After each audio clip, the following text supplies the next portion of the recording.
All right, welcome to our teacher podcast. We are just talking. This is episode 12. I cannot believe that I have survived through 12 full episodes of these things. So for this one, I have our fabulous kindergarten teacher, one of my favorite people in the entire universe, Miss Anya Zavadil. So welcome to our show. Thank you. All right, so tell us, how did you get your start in education? And this is a good story. So my mom was a teacher, and I used to tell her that I would never, ever, ever be a teacher like her. And I used to help her out in her classroom and had random people walk by and hear me work with kids, and one of them ended up recruiting me. So I started in a school when I was 18 and haven't stopped since. That's hilarious. So you do some really great things in your classroom. I've seen it with my own eyes. So tell us a thing kind of for our audience out there, all 3 people listening to this. How do you celebrate your students? So I started a badging system this year, and my kids get to sort of pick skills that they work on. And when they master that skill, they earn a badge that hangs on their backpack.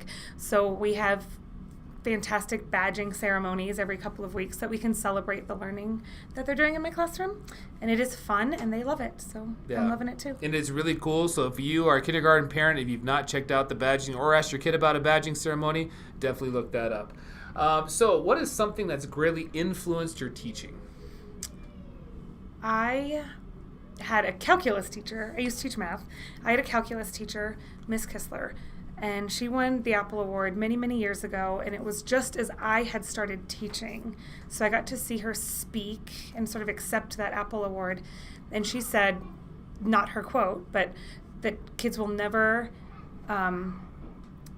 care how much you know until they know how much you care. And it was just, me hearing that from her was so perfect right at the beginning of my career, and having realized that's what she did for us in this closet BC calculus classroom, that she managed to pull that off and teach us, and that's why she was so successful. Yeah. So that's made a huge difference for me. That's a great story. Tell me about one of your heroes. I'm going to say something really cheesy. That's okay. The very first person that popped into my head is my dad. Yeah. He is one of those people who can fix anything and is super logical, but will go out of his way to help his kids. And you would never know that about him just by looking at him. He's like this super stoic man, but who does everything he can for me and my brothers, and is also a super genius. So. Does he work with his hands by trade, or he just knows how to do those things? No, he doesn't. But then he also fixes my car and makes all the furniture for his house. That's awesome. In his spare time. Yeah. So. And what does he do professionally? I'm interested. Well, he's retired, but he worked in the oil industry his whole life. There you go. Was an office man. So that is a great story. Great story. So what is something that's really tough to change the directions off that. So what is something you wish you were automatically good at? Organization of any kind, any kind. If you walk in my classroom, if it looks even halfway clean or organized, I just tried really, really, really hard.